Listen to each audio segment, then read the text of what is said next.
And welcome to UPSC पे चर्चा with विशाल। तो स्टार्ट करते हैं। हमारा लक्ष्मीकांत का जो हमारा चैप्टर चल रहा था प्रेसिडेंट, उसमें डिप्लोमेटिक पावर्स को देखते हैं प्रेसिडेंट की। तो जो इंटरनेशनल ट्रीटीज़ होती हैं और एग्रीमेंट होते हैं वो नेगोशिएट होते हैं, मतलब नेगोशिएट हो जाते हैं और कंक्लूड होते हैं on behalf of the president. However ये सब्जेक्ट होते हैं अप्रूवल के लिए पार्लियामेंट के, यानी कि अप्रूवल की ज़रूरत होती है पार्लियामेंट की। ठीक नहीं होता जैसे रेटिफिकेशन कर लेते हैं, मतलब कुछ जो होते हैं कुछ चीज़ें साइन हो जाती हैं, बट रेटिफिकेशन क्या होता है पार्लियामेंट में एमपीज़ के द्वारा भी उन पे अप्रूवल दे दिया जाता है, तो फिर हम बोलते हैं कि वो रेटिफिकेशन हो गया, यानी कि हमने उस पर खुद का कानून भी बना दिया है। और वो रिप्रेजेंट करते हैं इंडिया को इंटरनेशनल फोरम्स में एंड अफेयर्स में, और उनको भेजा जाता है अलग अलग जगह पे। ठीक। और उनके द्वारा डिप्लोमेट्स भी भेजे जाते हैं, जैसे ambassador, high commissioner and so on.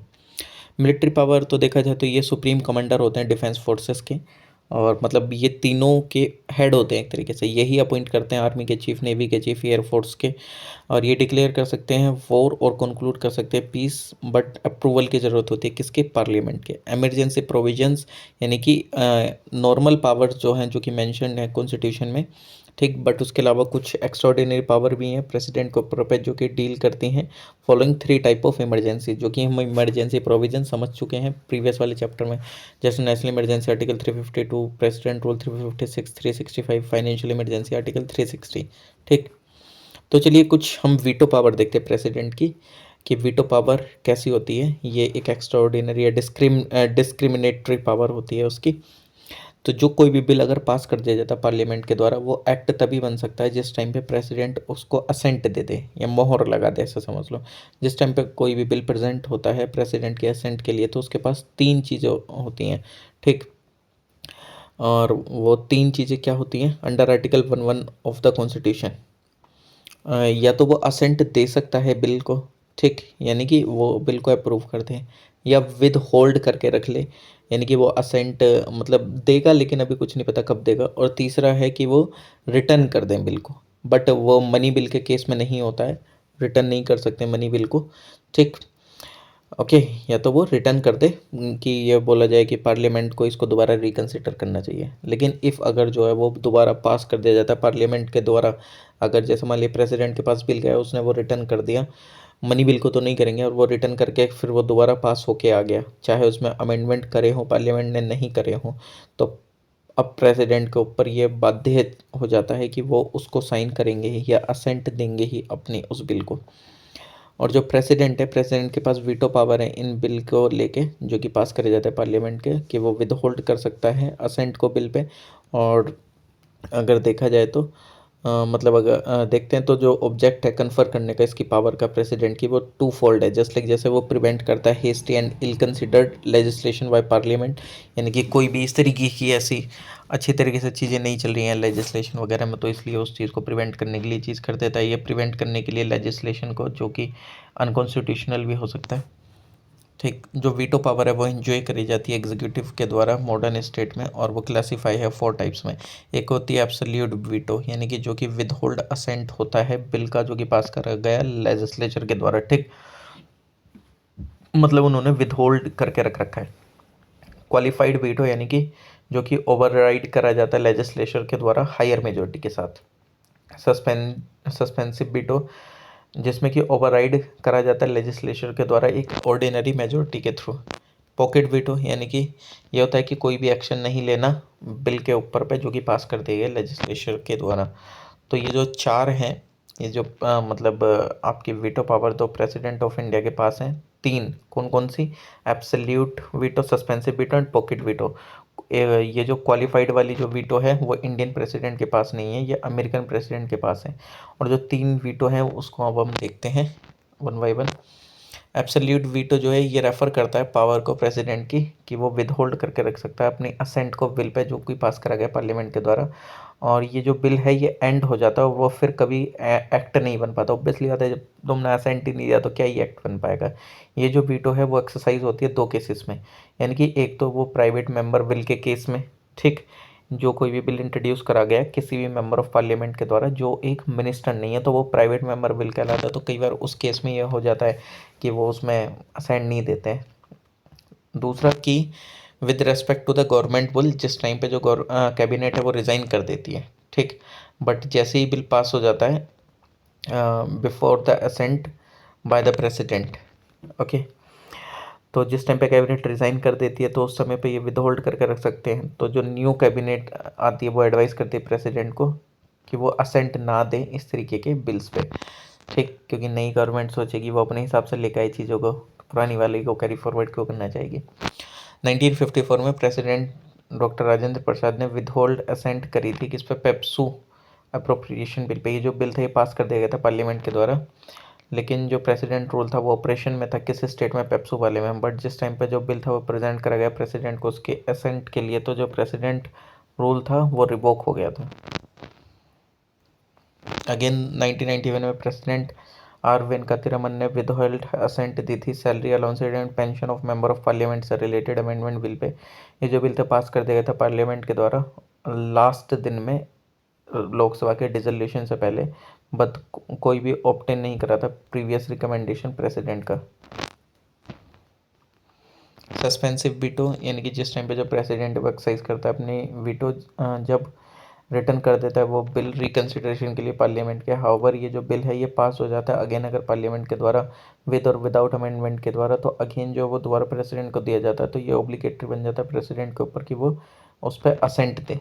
ठीक, इसका मतलब क्या है कि जो प्रेसिडेंशियल वीटो वो ओवरराइड कर दी जाती है रीपैसेज के द्वारा बिल के सेम ऑर्डिनरी मेजोरिटी के थ्रू। ठीक, और कोई भी हायर मेजोरिटी रिक्वायर्ड नहीं होती है जैसे यूएसए में होती है। तो जैसे पहले मेंशन करा गया जो प्रेसिडेंट है वो वीटो पोजेस नहीं करता है in case of money bill, यानी कि मनी बिल के अंदर में तो उसके ऊपर कोई वीटो नहीं होती, उसको पास ही करना होता है। तो प्रेसिडेंट अपनी असेंट मनी बिल के ऊपर मतलब the president can either give his assent to a money bill और विद होल्ड, मतलब कुल मिला के ये है कि उसको रिटर्न करने की उसके ऊपर पावर नहीं है कि उसको वो रिटर्न नहीं कर सकता है, विद होल्ड कर सकता है असेंट को या असेंट देगा, बट उसको रिटर्न नहीं कर सकता कंसिडरेशन के लिए पार्लियामेंट के।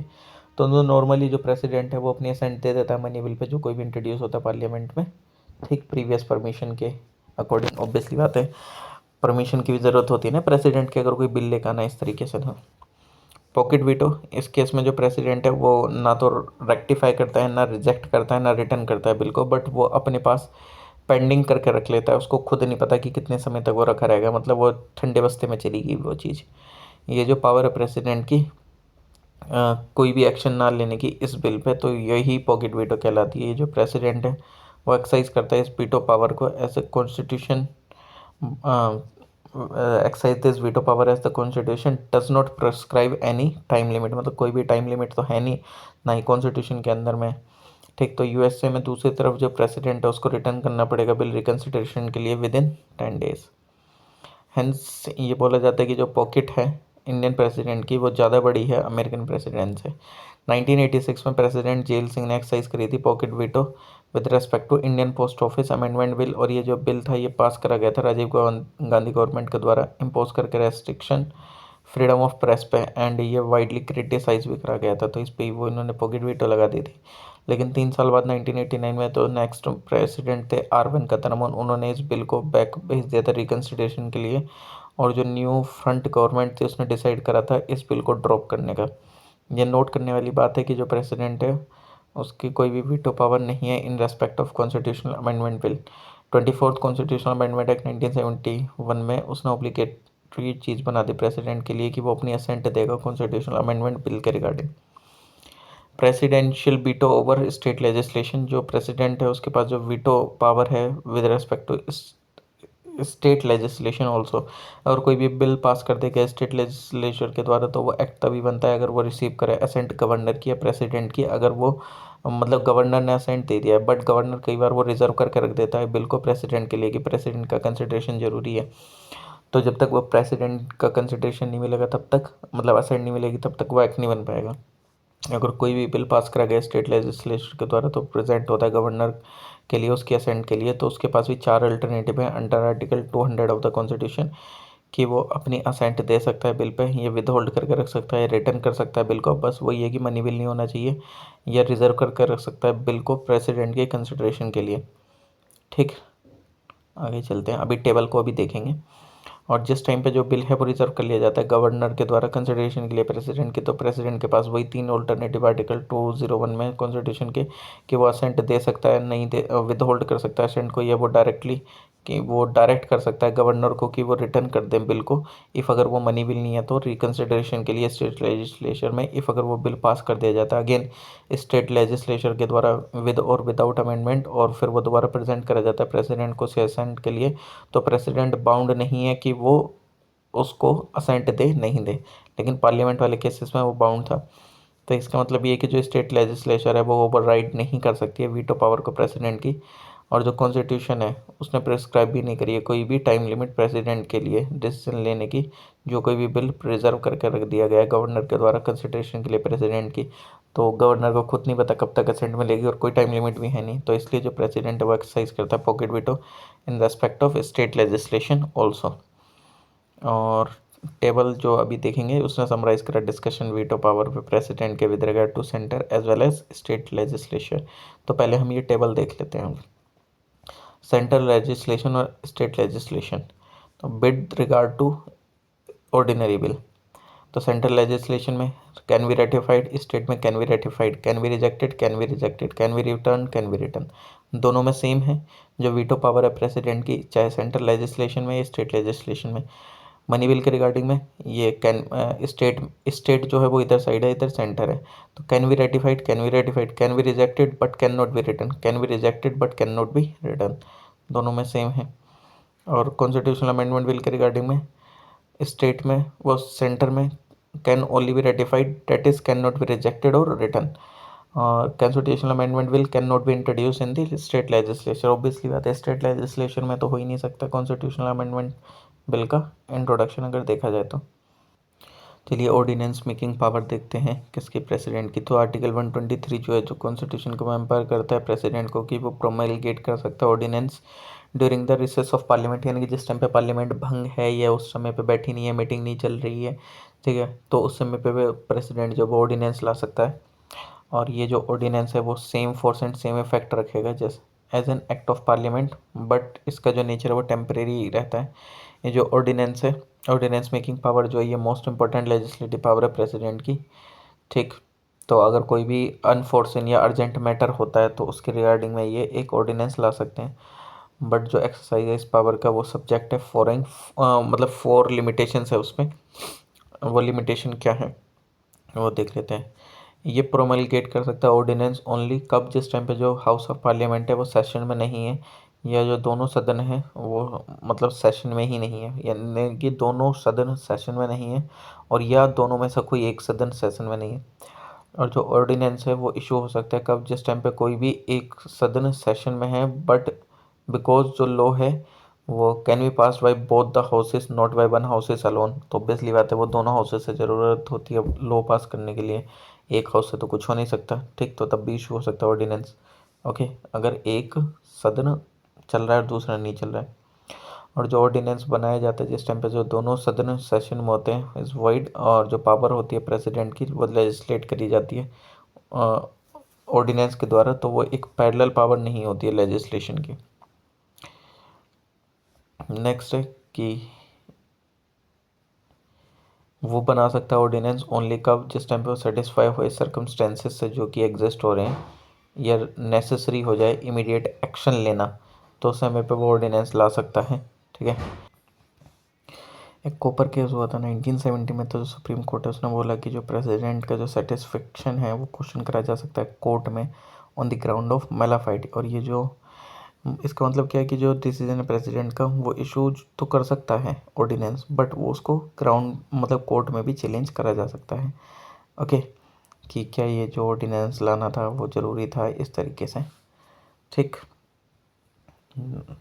या बाईपास करने के लिए तो नहीं लाया गया जो दोनों सदन हैं उनको, तो ये कई बार चीज़ें आती रहती हैं कंट्रोवर्शियल जैसी चीज़ें कि कहीं बाईपास करने को तो नहीं ले आते हैं। तो जो 30th कॉन्स्टिट्यूशनल अमेंडमेंट एक्ट 1975 का उसने प्रेसिडेंट के सेटिस्फेक्शन को फाइनल एंड कंक्लूसिव बता दिया था बाद में कि जुडिशियल रिव्यू के, ठीक, जो 38th अमेंडमेंट एक्ट था 1975 का, बट ये जो प्रोविज़न था वो डिलीट कर देगा 44th कॉन्स्टिट्यूशनल अमेंडमेंट एक्ट 1978 के थ्रू, और जो प्रेसिडेंट का सेटिस्फेक्शन है वो जस्टिस सिविल है ऑन द ग्राउंड ऑफ मेलाफाइट।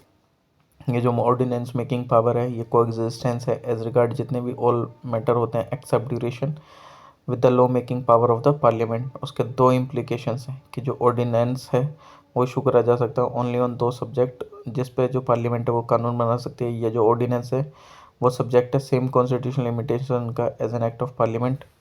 और यहाँ पे जो है जो ऑर्डिनेंस है वो नहीं ले सकता कोई भी फंडामेंटल राइट। ठीक। फोर्थ है कि जो ऑर्डिनेंस कोई भी इशू करा जाता है प्रेसिडेंट के द्वारा जिस टाइम पे पार्लियामेंट पावर में नहीं होती है तो must be laid before both the houses of parliament, यानी कि जिस टाइम पे वो दोबारा सेशन होगा पार्लियामेंट को तो उस समय पे वो बिल प्रस्तुत होगा। इफ़ जो ऑर्डिनेंस है वो अप्रूव कर दिया जाता है दोनों हाउसेस के द्वारा तो वो एक एक्ट बन जाता है। इफ़ अगर पार्लियामेंट कोई भी एक्शन नहीं लेती है तो जो जो ऑर्डिनेंस होता है उसका जो एक्सपायरी है वो हो जाती है 6 हफ्तों में जब से रीअसेंबली हुआ है पार्लियामेंट को। और जो ऑर्डिनेंस है वो सीज करता है also cease to operate even earlier than the prescribed 6 weeks, नहीं 6 वीक से पहले भी वो हट सकता है। इफ़ अगर जो दोनों सदन हैं वो पास कर देते हैं एक रेजोल्यूशन उसको डिसअप्रूव के लिए, इफ़ अगर जो हाउस ऑफ पार्लियामेंट है वो समन करा जाता है रिसेंबल करा जाता है अलग डेट्स पे ऑन डिफरेंट डेट, जो जो पीरियड है 6 हफ्ते का वो कैलकुलेट होता है फ्रॉम द लेटर ऑफ दो स्टेट, यानी कि अलग अलग दिनों पे अगर वो सदन बुलाए जाते हैं तो उसके बाद की जो तारीख है तो वो फिर 6 हफ्ते वाली कैलकुलेट होती है। इसका मतलब ये है कि जो मैक्सिमम लाइफ है किसी ऑर्डिनेंस की वो 6 मंथ हो सकती है 6 वीक हो सकती है।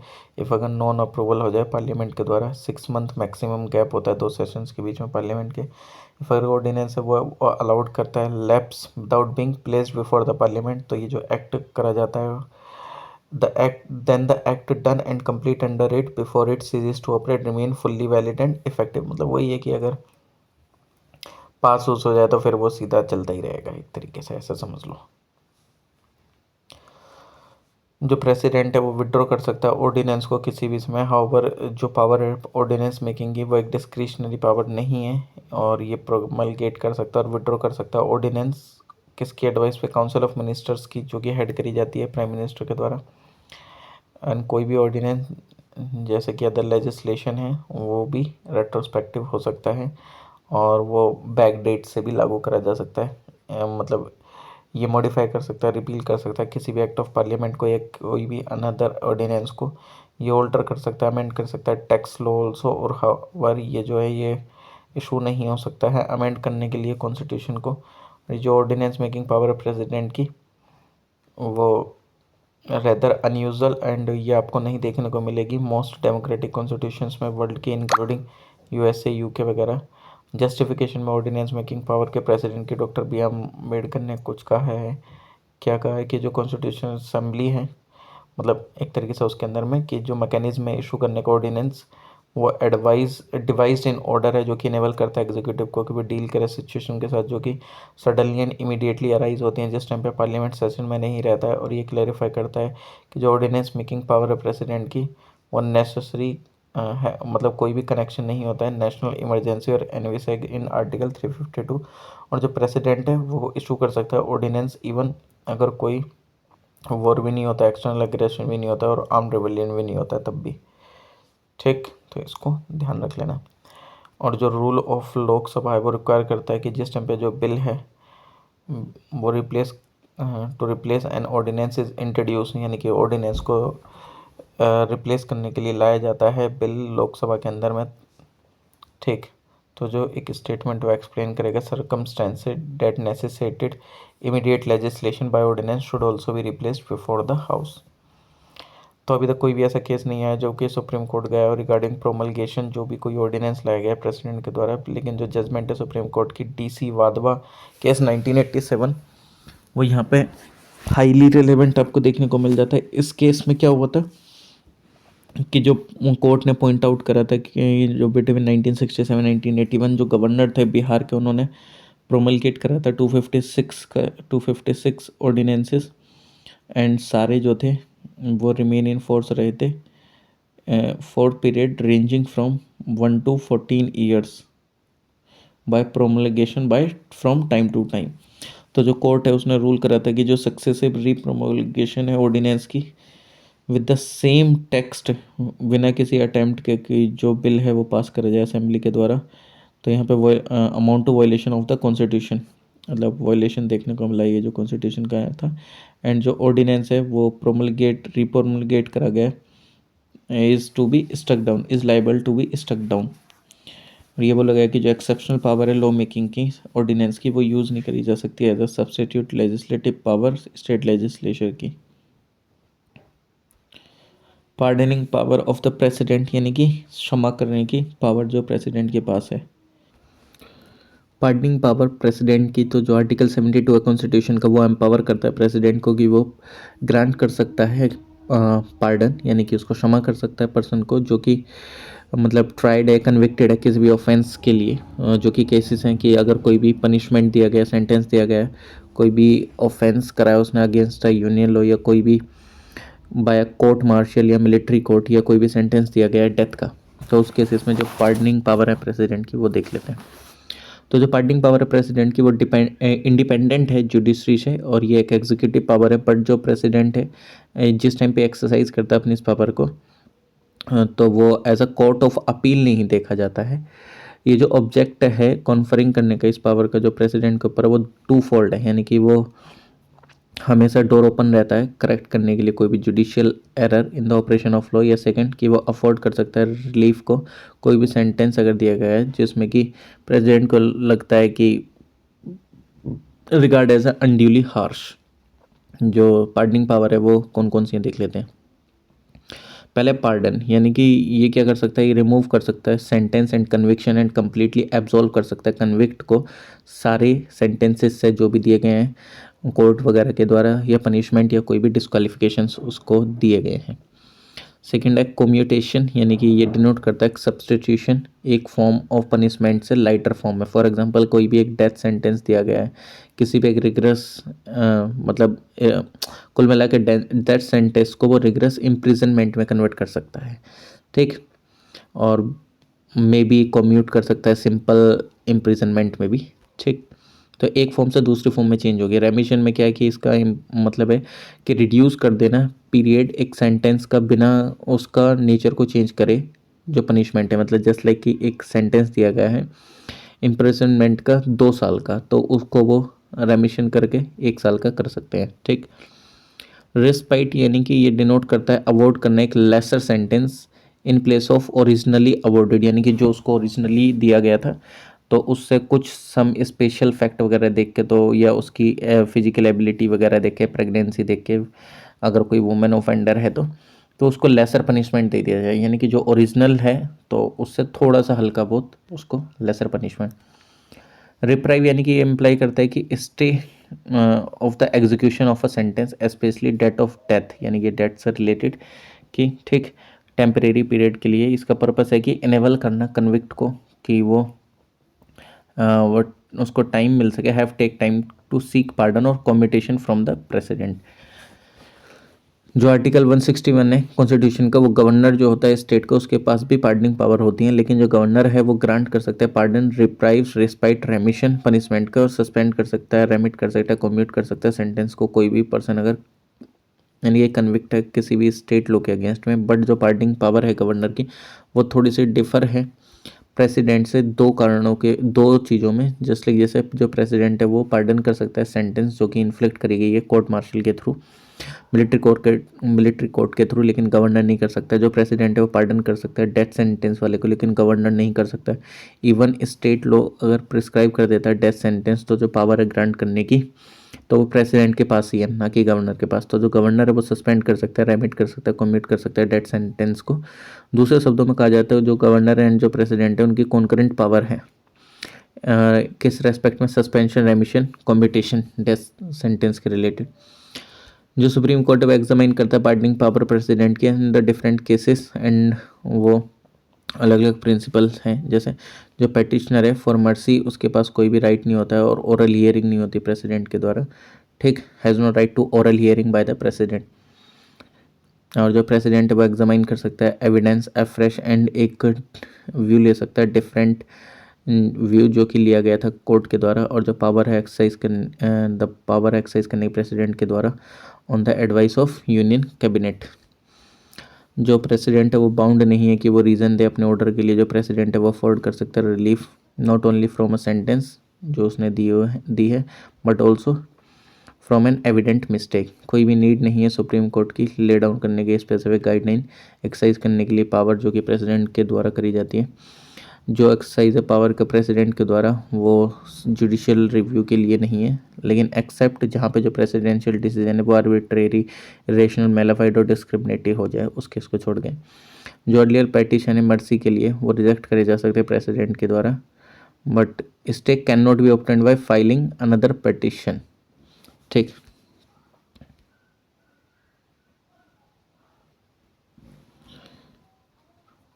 नेक्स्ट आता है कॉन्स्टिट्यूशनल पोजीशन प्रेसिडेंट की। तो जो कॉन्स्टिट्यूशन ऑफ इंडिया वो प्रोवाइड करता है parliamentary form of government, consequently जो प्रेसिडेंट है वो एक नॉमिनल एग्जीक्यूटिव होता है, ओनली रियल नॉमिनल एग्जीक्यूटिव। और जो रियल एग्जीक्यूटिव होता है वो होता है काउंसिल ऑफ मिनिस्टर्स जो कि हेड करी जाती है प्राइम मिनिस्टर के द्वारा। दूसरे शब्दों में प्रेसिडेंट जो एक्सरसाइज करता है अपनी पावर एंड फंक्शन किसकी एड एंड एडवाइस पे, काउंसिल ऑफ मिनिस्टर की जो कि हेड करी जाती है प्राइम मिनिस्टर के द्वारा। तो डॉक्टर बी आर अम्बेडकर ने ये जो पोजीशन थी प्रेसिडेंट की वो अपने शब्दों में बयान करी क्या कि इंडियन कॉन्स्टिट्यूशन में एक प्लेस है जो कि head of the Indian union और फंक्शनरी जिसको हम प्रेसिडेंट ऑफ द यूनियन बोलते हैं, जो टाइटल है फंक्शनरी का वो रिमाइंड करता है कि जो प्रेसिडेंट ऑफ यूनाइटेड स्टेट्स है। ठीक। बट जो beyond the identity of name कुछ भी देर इज़ नथिंग कॉमन, मतलब कुछ भी आपको कॉमन नहीं देखने को मिलेगा बिटवीन फॉर्म ऑफ गवर्नमेंट जो कि अमेरिका में है या जो भी फॉर्म ऑफ गवर्नमेंट अडोप्टेड है हमारे इंडियन कॉन्स्टिट्यूशन में। बस पोस्ट का नाम ही सिमिलर है, बाकी सारी चीज़ें सिमिलर नहीं है। जो अमेरिकन फॉर्म ऑफ गवर्नमेंट है वो उसको प्रेसिडेंशियल सिस्टम ऑफ गवर्नमेंट कहते हैं, लेकिन इंडियन कॉन्स्टिट्यूशन ने जो अडॉप्ट करा है वो पार्लियामेंट्री सिस्टम है। और अंडर वो प्रेसिडेंशियल सिस्टम ऑफ अमेरिका जो प्रेसिडेंट है वो चीफ हेड होता है एग्जीक्यूटिव का एंड एडमिनिस्ट्रेशन का, लेकिन इंडियन कॉन्स्टिट्यूशन के अंदर में जो प्रेसिडेंट है वो ऑक्यूपाई करता है सेम पोजीशन जैसे कि किंग है अंडर इंग्लिश कॉन्स्टिट्यूशन। ये एक हेड होता है स्टेट का बट एग्जीक्यूटिव नहीं होता, ये रिप्रेजेंट करता है नेशन को बट रूल नहीं करता है नेशन को। ये सिंबल होता है नेशन का, और इसकी जो प्लेस है एडमिनिस्ट्रेशन में ये एक सेरिमोनियल डिवाइस की तरह है और एक सील की तरह है नेशन के डिसीजंस के ऊपर जो कि बनाए जाते हैं। इसको जनरली बाउंड करा जाता है एडवाइस के द्वारा मिनिस्टर्स की, ये अपने तरफ से कुछ नहीं कर सकते हैं ठीक बिना एडवाइस के।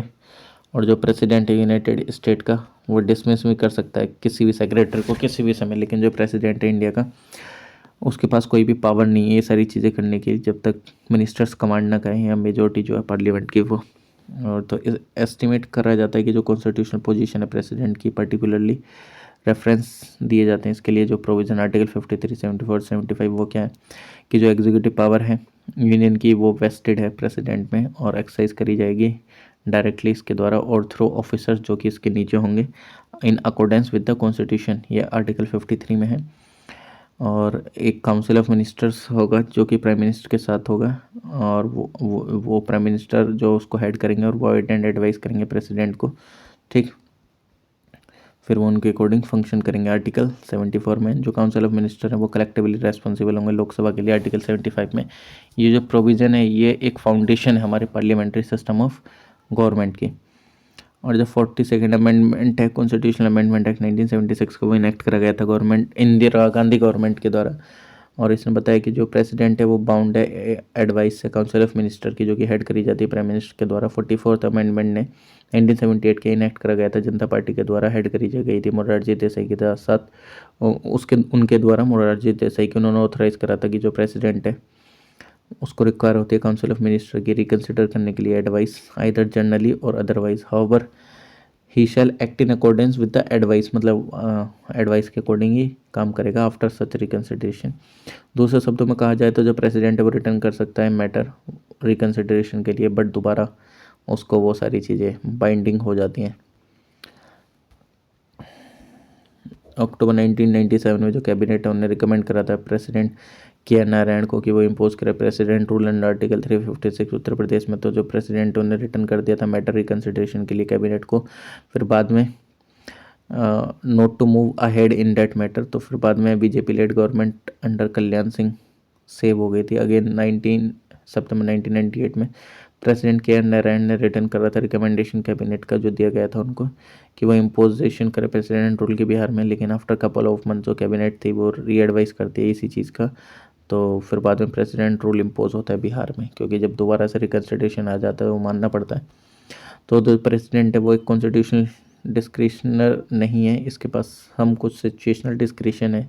दूसरे शब्दों में कहा जाए तो प्रेसिडेंट एक्ट करता है कुछ डिस्क्रिशंस जस्ट लाइक बिना एडवाइस के प्राइम मिनिस्टर्स की अंडर द फॉलोइंग सिचुएशन। जिस टाइम पे जो वो अपॉइंट करते हैं प्राइम मिनिस्टर को, जिस टाइम पे कोई भी पार्टी नहीं होती है और कोई भी मेजोरिटी नहीं होती लोकसभा में, और जिस टाइम पे जो प्राइम मिनिस्टर वो उसके डेथ हो जाती है सडनली और कोई भी ओपीएस सक्सेशन नहीं होता है, या डिसमिसल करना हो काउंसिल ऑफ मिनिस्टर का जिस टाइम पे वो प्रूफ नहीं कर पाए कॉन्फिडेंस लोकसभा में, ये डिसोल्यूशन हो जाता है लोकसभा का इफ जो काउंसिल ऑफ मिनिस्टर हैं वो लूज़ कर देते हैं अपनी मेजोरिटी को। आर्टिकल्स हैं रिलेटेड प्रेसिडेंट से, तो वो भी देख लेंगे अगर उस अभी जस्ट चलो देख ही लेते हैं क्योंकि अब तो फिनिश हो गया चैप्टर।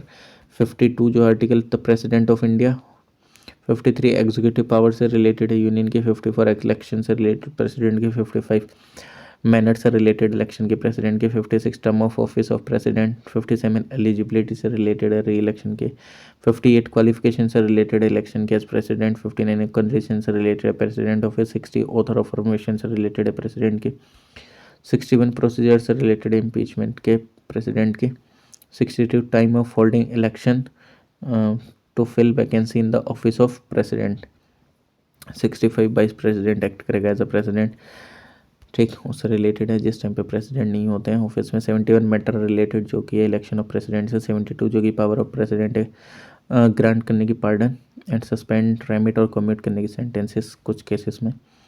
74 जो है वो काउंसिल ऑफ मिनिस्टर्स से रिलेटेड है कि वो एड एंड एडवाइस करेंगे प्रेसिडेंट को। 75 कुछ अदर प्रोविजन है एज टू मिनिस्टर जैसे कि like appointment term salaries etcetera. 76 attorney general of India. 77 conduct of business से रिलेटेड है गवर्नमेंट ऑफ इंडिया के। 78 ड्यूटीज एंड प्राइम मिनिस्टर की in respect of furnishing information to the president. 85 session से related है parliament के prorogation and dissolution से।